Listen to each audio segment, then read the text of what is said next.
ನಮಸ್ಕಾರ ವೀಕ್ಷಕರೇ, welcome to stocks Kannada. ನೋಡಿ, ಇವತ್ತು ಮಾರ್ಕೆಟು ಸಿಕ್ಕಾಪಟ್ಟೆ ಫಾಲ್ ಆಯಿತು. ಒಂದು ಗ್ಯಾಪ್ ಡೌನ್ ಓಪನಿಂಗ್ ಆಯಿತು, ರಿಕವರಿ ಆಯಿತು, ಮತ್ತೆ ಫಾಲ್ ಆಯಿತು. ಆಲ್ಮೋಸ್ಟ್ ಆಲ್ ಬ್ಯಾಂಕ್ ನಿಫ್ಟಿ ಚೆನ್ನಾಗಿ ರಿಕವರಿ ಆಗಿತ್ತು, ಆದರೂ ಕೂಡ ಸಸ್ಟೈನ್ ಆಗಲಿಲ್ಲ. ಟಾಪ್ ಲೆವೆಲಿಂದ ಒಂದು ಪ್ರಾಫಿಟ್ ಬುಕ್ಕಿಂಗ್ ಬಂತು ಅಂತ ಹೇಳ್ಬೋದು. ಆದರೆ ನಿಫ್ಟಿ ಮೋರ್ ದೆನ್ 1% ಫಾಲ್ ಆಗಿದೆ. ಏನಿದಕ್ಕೆ ಮೇನ್ ರೀಸನ್ನು ಆಲ್ಮೋಸ್ಟ್ ಆಲ್ ಎಲ್ಲರಿಗೂ ಗೊತ್ತೇ ಇದೆ. ಅಮೇರಿಕಾ ಇದರ ಹಿಂದಿನ ಕಾರಣ ಅಂತ ಹೇಳ್ಬೋದು. ಏಕೆಂದರೆ ಅಮೇರಿಕಾದಲ್ಲಿ ಒಂದು ಡೇಟಾ ವೀಕರ್ ಬಂದಿತ್ತು ನಿನ್ನೆ, ಹೀಗಾಗಿ ಅದೇ ಒಂದು ಮೇನ್ ರೀಸನ್ ಅಂತ ಹೇಳ್ಬೋದು. ಹಾಗೆ ಇವತ್ತು ಕೂಡ ಕೆಲವೊಂದಿಷ್ಟು ಡೇಟಾದು ಜಾಬ್ ಓಪನಿಂಗ್ಸು ಈ ಥರ ಎಲ್ಲ ಇವೆ. ಅವು ಏನು ಬಂದಿದೆ, ನಿನ್ನೆ ಏನು ಬಂದಿತ್ತು ರಿಪೋರ್ಟ್ಸು, ಅದು ಏನು ಇಫೆಕ್ಟ್ ಆಯಿತು ಮಾರ್ಕೆಟ್ ಮೇಲೆ, ಗ್ಲೋಬಲ್ ಮಾರ್ಕೆಟ್ ಮೇಲೆ. ಹಾಗೆ ಇವತ್ತಿನ ಒಂದು ರೀಡಿಂಗ್ಸ್ ಕೂಡ ನೋಡೋಣ. ಲೇಟೆಸ್ಟ್ ರೀಡಿಂಗ್ಸ್ ಬಂದಿವೆ ರಿಗಾರ್ಡಿಂಗ್ ಜಾಬ್ ಓಪನಿಂಗ್ಸ್, ಅವೆಲ್ಲ ಅದು ಏನು ಇಂಪ್ಯಾಕ್ಟ್ ಮಾಡುತ್ತೆ ಅದನ್ನು ಡಿಸ್ಕಸ್ ಮಾಡೋಣ ಬನ್ನಿ. ನಿಫ್ಟಿ 50, ಹೌದು ನಿಫ್ಟಿ 50 ಇವತ್ತು ನೋಡಿ 293 ಪಾಯಿಂಟ್ ಮೈನಸ್ನಲ್ಲಿ ಕ್ಲೋಸ್ ಆಗಿದೆ. ಆಲ್ಮೋಸ್ಟ್ ಆಲ್ ಎಬೋವ್ 1% ಅಂತ ಹೇಳ್ಬೋದು. ಆಲ್ಮೋಸ್ಟ್ ಆಲ್ ಗ್ಯಾಪ್ ಡೌನ್ ಆಗಿದ್ದು ಸಸ್ಟೈನ್ ಆಗಲಿಕ್ಕೆ ಟ್ರೈ ಮಾಡಿತು, ಆದರೂ ಆಗಲಿಲ್ಲ. ನೋಡಿ ಮತ್ತೆ ಎಲ್ಲಿ ಓಪನ್ ಆಯಿತು ಅದಕ್ಕಿಂತ ಕೆಳಗಡೆನೆ ಕ್ಲೋಸ್ ಆಗಿದೆ ಮಾರ್ಕೆಟು. ನಿಫ್ಟಿ 50 24,717ರಲ್ಲಿದೆ. ಆ್ಯಕ್ಚುಲಿ 25,000 ರೀಚ್ ಆಯಿತು. ಅಲ್ಲಿಂದ ಒಂದು ಮೇಜರ್ ಪ್ರಾಫಿಟ್ ಬುಕ್ಕಿಂಗ್ ಅಂತ ಹೇಳ್ಬೋದು, ಅಥವಾ ಕರೆಕ್ಷನ್ ಅಂತ ಕೂಡ ಹೇಳ್ಬೋದು. ಏನಕ್ಕೆಂದರೆ ಡ್ಯೂ ಟು ಅಮೇರಿಕನ್ ಮಾರ್ಕೆಟು ಅಂತ ಹೇಳ್ಬೋದು. ಮೋಸ್ಟ್ ಪ್ರಾಬಬ್ಲಿ ಮತ್ತೆ ರಿಕವರಿ ಆಗೋ ಚಾನ್ಸಸ್ ಇದೆ. 1 or 2 ಡೇಸ್, ಒಂದು ಅಥವಾ 2 ದಿನದಲ್ಲಿ ರಿಕವರಿ ಆಗೋ ಎಲ್ಲ ಚಾನ್ಸಸ್ ಕೂಡ ಇದೆ. ಬ್ಯಾಂಕ್ ನಿಫ್ಟಿ ನೋಡಿ, ಬ್ಯಾಂಕ್ ನಿಫ್ಟಿ ಕೇವಲ ಒಂದು 0.5% ಫಾಲ್ ಆಗಿದೆ. ಕೇವಲ 213% ಫಾಲ್ ಆಗಿದೆ. ಕಡಿಮೆ ಅಂತ ಹೇಳ್ಬೋದು. ಕಂಪೇರ್ ಮಾಡಿದರೆ ನಿಫ್ಟಿಗೆ ಕಂಪೇರ್ ಮಾಡಿದರೆ ಕಡಿಮೆ ಅಂತ ಹೇಳ್ಬೋದು. ನಿಫ್ಟಿ 1% ಫಾಲ್ ಆಗಿದೆ, bank Nifty almost all 0.40% fall ಆಗಿದೆ. ಆ್ಯಕ್ಚುಲಿ ರಿಕವರ್ ಆಗಲಿಕ್ಕೆ ತುಂಬ ಪ್ರಯತ್ನ ಪಡ್ತು ಬ್ಯಾಂಕ್ ನಿಫ್ಟಿ. ಏನಕ್ಕೆ ಅಂದರೆ HDFC ಬ್ಯಾಂಕ್ ಕೂಡ ತುಂಬ ಒಂದು ಸಪೋರ್ಟಿವ್ ಆಗಿತ್ತು. ನೋಡಿ, ಒಂದು ಮೇಜರ್ ಒಂದು ಲೋವರ್ ಸೈಡ್ ಓಪನ್ ಆದರೂ ಕೂಡ ಕಂಟಿನ್ಯೂಸ್ ಆಗಿ ಅಪ್ಸೈಡ್ ಬಂತು 500, ನಂತರ 600 ಟಚ್ ಆಯಿತು. ಅಲ್ಲಿಂದ profit booking, huge profit booking ಬಂತು ಲಾಸ್ಟ್ ಅವರ್ನಲ್ಲಿ. ಮತ್ತು 51,350ರಲ್ಲಿ ಕ್ಲೋಸ್ ಆಗಿದೆ. ನಿನ್ನೆ ಒಂದು ಡೇಟಾ ರಿಲೀಸ್ ಆಯಿತು. ಅದೇನೆಂದರೆ US ISM manufacturing purchasing managers index ಅಂತೇಳಿ, PMI ಅಂತಾರೆ, ಪರ್ಚೇಸಿಂಗ್ ಮ್ಯಾನೇಜರ್ಸ್ ಇಂಡೆಕ್ಸ್ ಅಂತೇಳಿ. ಅದು ಏನಿತ್ತು, ಪ್ರೀವಿಯಸ್ಸು 48.5 ಇತ್ತು. ಹಾಗೆ ಫೋರ್ಕಾಸ್ಟ್ ಏನು ಮಾಡಿದ್ರು ಅಂದರೆ ಎಕ್ಸ್ಪೆಕ್ಟೇಷನ್ ಏನಿತ್ತು ಅಂದರೆ ಮಾರ್ಕೆಟ್ನಲ್ಲಿ 48.8 ಇತ್ತು. ಆದರೆ ಬಂದಿದ್ದೆಷ್ಟು 46.8, ತುಂಬ ಕಡಿಮೆ ಬಂದ್ಬಿಡ್ತು ಎಕ್ಸ್ಪೆಕ್ಟ್ ಮಾಡಿದ್ದಕ್ಕಿಂತ. ಅಂದರೆ ಇದು ಏನು ಇಂಡಿಕೇಟ್ ಮಾಡುತ್ತೆ, ಒಂದು ಮ್ಯಾನುಫ್ಯಾಕ್ಚರಿಂಗ್ ಸೆಕ್ಟರನ್ನು ಇಂಡಿಕೇಟ್ ಮಾಡುತ್ತೆ. ಒಂದು ಮ್ಯಾನುಫ್ಯಾಕ್ಚರಿಂಗ್ ಏನು ನಡೀತಾ ಇದೆ ಅಮೇರಿಕಾದಲ್ಲಿ, ಸ್ಲೋ ಡೌನ್ ಆಗ್ತಾ ಇದೆಯಾ ವರ್ಕು, ಹೀಗಾಗಿ ಕನ್ಸರ್ನ್ ಆಗುತ್ತೆ ಅಂತಂದು ಮಾರ್ಕೆಟ್ ತುಂಬ ಫಾಲ್ ಆಗಿಬಿಡ್ತು ಸ್ನೇಹಿತರೆ. ಸ್ಪೆಷಲಿ ಇದೇನು ಇಂಡಿಕೇಟ್ ಮಾಡುತ್ತೆ, ಅಮೇರಿಕಾದಲ್ಲಿ ಹೇಗೆ ಪ್ರಾಡಕ್ಟ್ಸ್ ಮ್ಯಾನುಫ್ಯಾಕ್ಚರ್ ಆಗ್ತಾ ಇವೆ.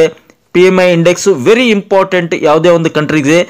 ಹಾಗೆ ಚೈನಾದಲ್ಲಿ ಕೂಡ ಲಾಸ್ಟ್ ಇಯರು ಕಡಿಮೆ ಬಂದಿತ್ತು, ಅಲ್ಲಿ ಕೂಡ ಸಿಕ್ಕಾಪಟ್ಟೆ ಫಾಲ್ ಆಗಿತ್ತು. ಮೇಜರ್ಲಿ ಮೆಟಲ್ಸ್ ಎಲ್ಲ ತುಂಬ ಫಾಲ್ ಆಗಿದ್ದು. ಹೀಗಾಗಿ ಇವತ್ತು ನಿನ್ನೆ ಅಮೇರಿಕಾದಲ್ಲಿ ಇದು ಒಂದು ಮೇಜರ್ ಇಂಪ್ಯಾಕ್ಟ್ ಆಯಿತು. ಈ ಒಂದು ಇಂಡಿಕೇಶನ್, ಈ ಒಂದು ಡೇಟಾ ಅಂತ ಹೇಳ್ಬೋದು.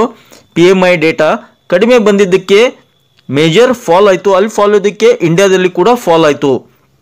ಇನ್ನೊಂದು ನಿನ್ನೆ ಕೂಡ ರಿಪೋರ್ಟ್ ಬಂದಿತ್ತು, ಇನಿಷಿಯಲ್ ಜಾಬ್ಲೆಸ್ ಕ್ಲೇಮ್ಸ್ USA ಮೊದಲು 235,000 ಇತ್ತು, 236,000 ಎಕ್ಸ್ಪೆಕ್ಟ್ ಮಾಡಿದ್ರು. ಆದರೆ 249 ತುಂಬ ಜಾಸ್ತಿ ಬಂದ್ಬಿಡ್ತು ಏನು ಎಕ್ಸ್ಪೆಕ್ಟ್ ಮಾಡಿದ್ರು ಅದಕ್ಕಿಂತ. ಹೀಗಾಗಿ ಇದು ಒಂದು ರೀಸನ್ನಿಂದ ಸಿಕ್ಕಾಪಟ್ಟೆ ಮಾರ್ಕೆಟು ಫಾಲ್ ಆಯಿತು ಅಮೇರಿಕಾದಲ್ಲಿ. ಅದನ್ನು ಫಾಲೋ ಮಾಡ್ತಾ ಗ್ಲೋಬಲ್ ಮಾರ್ಕೆಟ್ಸ್ ಎಲ್ಲ ಫಾಲ್ ಆಗಿವೆ. ಹಾಗೆ ಜಪಾನ್ ಮಾರ್ಕೆಟು ತುಂಬ ಫಾಲ್ ಆಗಿದೆ, ಮೋರ್ ದೆನ್ 5% ನಿನ್ನೆ. ಇವತ್ತು ಕೂಡ ಫ್ಯೂಚರ್ಸ್ನಲ್ಲಿ ಫಾಲ್ ಇತ್ತು.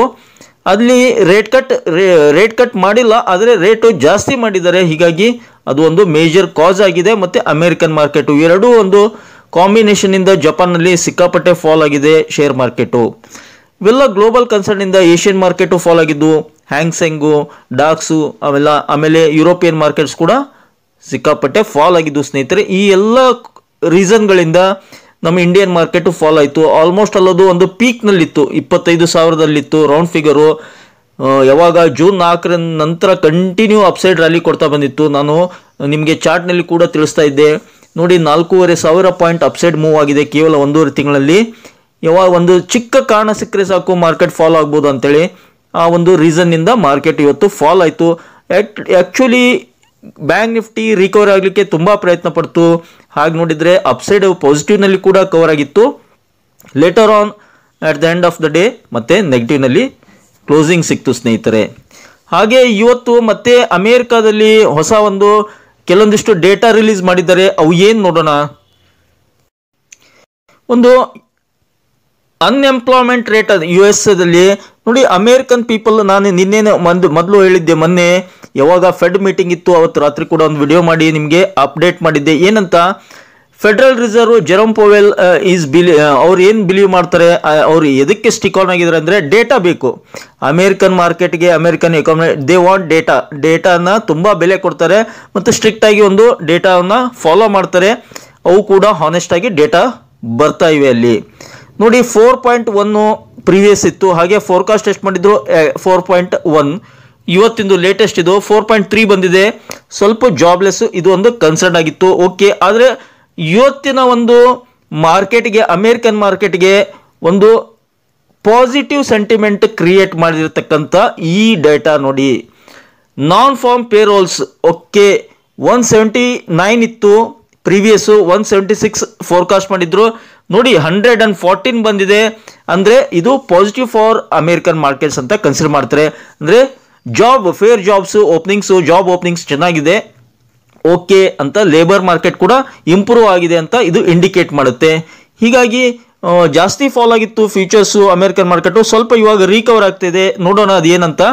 ಮತ್ತು ಈ ಒಂದು ರಿಪೋರ್ಟ್ ಏನು ಬಂತು, ಈ ಒಂದು ರಿಪೋರ್ಟ್ ಬಂದ ತಕ್ಷಣ ಸಾಕಷ್ಟು ಒಂದು ಬ್ರೋಕರೇಜಸ್ ಹೌಸಸ್ಸು ಅವೆಲ್ಲ ಒಂದು ಕಮೆಂಟ್ ಮಾಡಲಿಕ್ಕೆ ಒಂದು ಸ್ಟಾರ್ಟ್ ಮಾಡಿದರು. ಅದೇನಂದರೆ, ಫಸ್ಟ್ ನೋಡಿ, JP Morgan ಅವರು ಒಂದು ಹೇಳಿಕೆ ಕೊಟ್ಟರು ಇತ್ತೀಚೆಗೆ ಒಂದು ಅರ್ಧ ಗಂಟೆ ಕೆಳಗಡೆ. JP Morgan ಫೋರ್ಕಾಸ್ಟ್ಸ್ 0.5 point Fed rate cuts in both September and November. ನೋಡಿ, ಕೇವಲ ಒಂದು ಡೇಟಾ ಹೇಗೆ ಚೇಂಜಸ್ ಮಾಡುತ್ತೆ ಮಾರ್ಕೆಟ್ನಲ್ಲಿ ಅಂತೇಳಿ JP Morgan ಇದನ್ನು ಪಾಸಿಟಿವ್ ಆಗಿ ತೊಗೊಂಡಿದ್ದಾರೆ.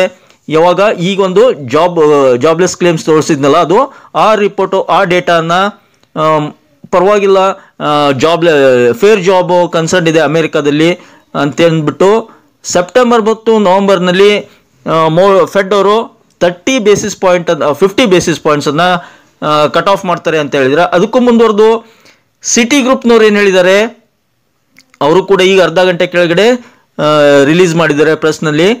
Fed to start with 50 basis point cuts in rapidly weakening labour market. ನಾನು ಲೇಬರ್ ಮಾರ್ಕೆಟ್ ಹೇಳಿದ್ನಲ್ಲ, ಆ ಲೇಬರ್ ಮಾರ್ಕೆಟ್ದು ರಿಪೋರ್ಟ್ ಅದು.